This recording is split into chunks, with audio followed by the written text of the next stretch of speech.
It is Thursday, and it is Tesvov Iyar Tavshin Ayin Dalet. We're in Teres Menachem Sefer HaMamorim Tavshin Yud Aleph Tavshin Yud Beis.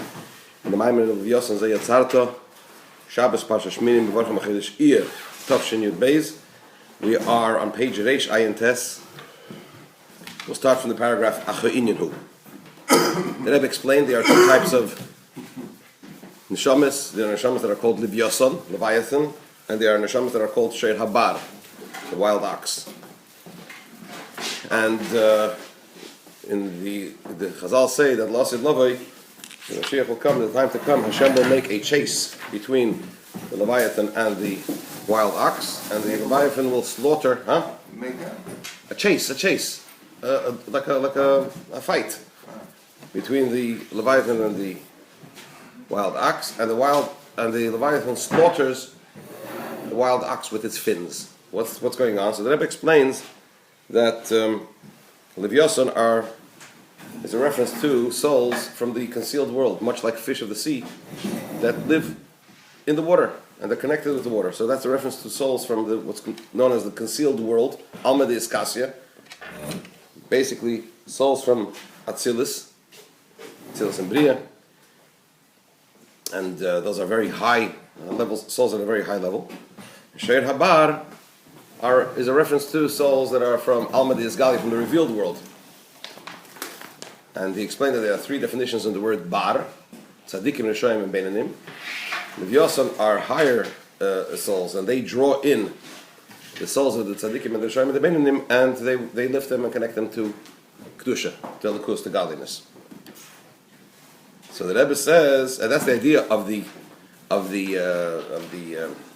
Leviathan slaughtering the Shiur Habar, slaughtering the wild ox, because the idea of shchita, slaughter, the word for slaughter in Hebrew is shchita, v'shochat, and the Chazal say in Gemara Chulin, v'shochat is from the expression of drawing the knife, as it were.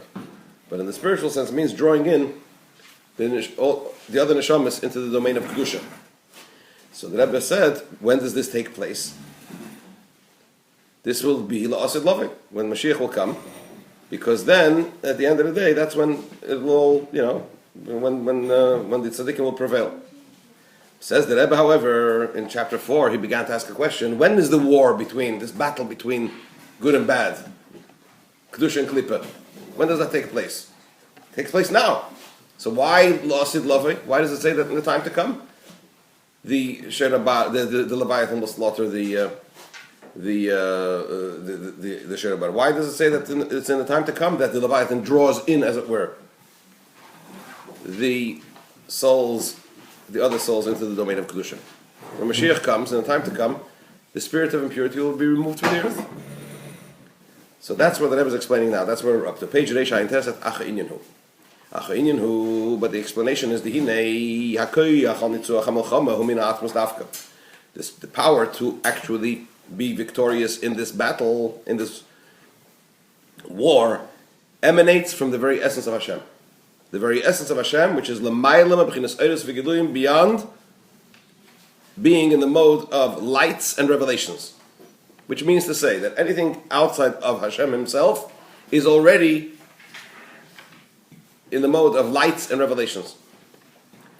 So in order to be successful in the battle with the Shiur Habar, with the opposite of Kedusha, that takes place, that can only come about if we link into the power of what? Of Hashem himself.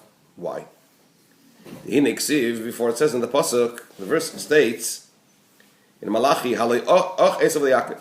Esav, behold, Esav is a brother to Jacob, to Yaakov. Okay, what does that mean? Livyasan Zeh.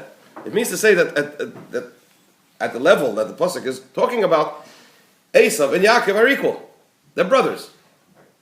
This goes back to what we learned in the Maimer of Leisei Meshakelo, that at a certain level, Esav and Yaakov are equal. The Rebbe is going to articulate it. This idea that Esav and Yaakov are equal, that emanates from levels, that is, so far as the levels that are beyond the Ishtalshalos are concerned, beyond the chain order of creation are concerned. Ki, mitzat say the Ishtalshalos, so far as the chain order of creation itself is concerned, In a Esav Shosham El Matayu, within Seder Shtalshalos, within the chain order of creation, Esav is rooted in the world of chaos. Shekodam Letikun, which precedes the world of order. Yaakov Shosham Hatikun. Yaakov is rooted, his source is from the realm of order, which refines the chaos. Concerning this, that the verse states, when Rivka was carrying when she had this thing going on in her womb, she didn't know what's going on, and she went to seek an answer to what's happening. So she was told that she has two nations in her womb, right? And they will spar with each other, and one nation will overpower the other nation. The kishazek what does it mean? The kishazek comes and neifel. When one will get up, the other one will fall, which means that so far as the levels of tikkun are concerned, you can't have them both equal. One is always superior to the other, depending on who overpowers whom. Concerning this level, in other words, so far as Jacob and Esav are from the perspective of tikkun, of order, you cannot say that Esav and Yaakov are equal. The och humiloshen ichui v'chibur. Because what's the word och? Brother. It's from the expression of ichui, sewing together, v'chibur, and connecting. Right? Which means to say that they're equal, they're connected. So far as the chain order of creation is concerned, we cannot say that Yaakov and Esav are connected together the way Yaakov and Esav are from within the frame of the chain order of creation. It's only from the perspective of the level which is beyond the chain order of creation, which is beyond both the world of chaos and the world of order. It is possible to say that Yaakov and Esav are brothers, are equal, are combined, are connected. Why? Because as far as the levels that are beyond Hishtalshalus, Hashem says, I don't know which one I desire, Esav or Yaakov, right? Hashem is not limited. Hashem is not confined to choosing one particular path. Hashem is beyond all that. It only became, this path became acceptable, the other one became unacceptable because of Hashem's choice. But as it says in the Pasuk, if you will be righteous, what are you contributing to him, to Hashem? And if you have abundance of sins, what are you doing to him? Which means to say that at that level, mitzvahs and averis, kaviyachal, are what? Are the same before Hashem. And we say, move on, so from this is understood that the strength, the power to be able to be victorious in the war, doesn't emanate from where? From the mode of the lights and the revelations, meaning to say outside of Atzmus, outside the very essence of Hashem, certainly not from the perspective of the chain order of creation. Why? The Adrabah, because so far as the chain order of creation is concerned,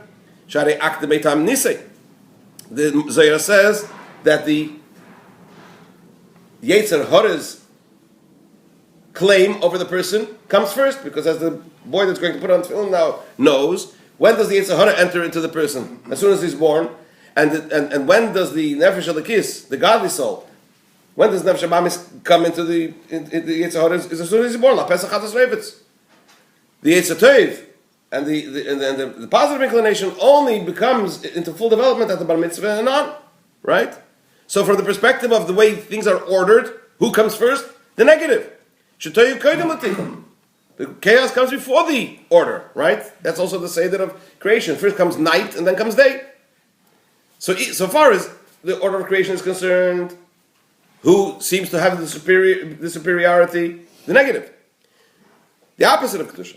And even so far as those levels that are beyond the order of creation, if you go beyond the world of chaos and beyond the world of order, which is the source for Esav and Yaakov, respectively, they're both equal, as we just said, right? So far as those levels that are beyond Hishtalshalos. So therefore, it seems to be that we're stuck. We cannot be victorious. So how indeed could we be victorious? It's concerning this that our sages teach in Masechta Sukkah, that the Yetzer Hara of the Yetzer of the person attempts every day to overpower him, and Chazal carry on and say, if it were not for Hashem's help, any person would not be able to overcome the Yetzer Hara. This is the assistance, the help and the assistance that the individual gets from the very essence of Hashem in order to be able to be victorious over the Yetzer Hara. Why is that? How do we have the ability to activate the very essence of Hashem in order to overcome this, to prevail in this battle? This is because the souls of Yidden are rooted within the very essence of Hashem. The end of the pasuk that I brought before, that Esav and Yaakov are brothers, are equal, he ends off by saying, and I love Esav and I love Yaakov. Where does that come from? Because that comes from the very essence of Hashem. As it says in the pasuk, you are children to Hashem, your God. It is known, what does it mean, a son, a child? That even though the son becomes an existence on his own, an entity, a separate existence, nevertheless, he is and he remains one essence with the Father. And it's by virtue of, and because of, this power of the very essence of Hashem, which a Yid can activate and link into, that we have the ability to be victorious in the battle, in the war. But if not for that, from the perspective of Eidos and Giluyim, from the perspective of Hishtalshalos, or even those levels that are beyond Hishtalshalos, but that are still, what? Emanations from the very essence of Hashem, it would be impossible to overcome the opposite of Kedusha, and only by linking into Atzmos are we able to do so, and we can link into Atzmos because we're rooted in Atzmos. Now, how do we link into Atzmos? In the actual practical sense, how do we activate this force, this power that we need in order to be victorious in this battle? Drawing down the power of the very essence of Hashem, which we need in order to prevail in the battle, that is through accepting the yoke of the kingdom of heaven. As opposed to what? To the exclusion of, as opposed to the acceptance of the yoke of mitzvahs. There's Kabbalas El Machal Shemayim and Kabbalas El Mitzvahs.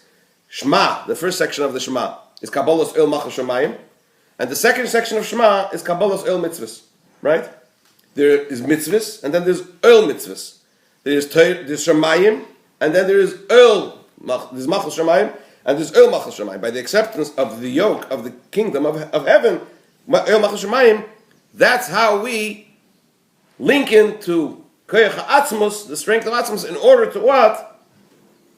To be victorious and prevail in the battle. We'll stop here, we'll continue with this tomorrow.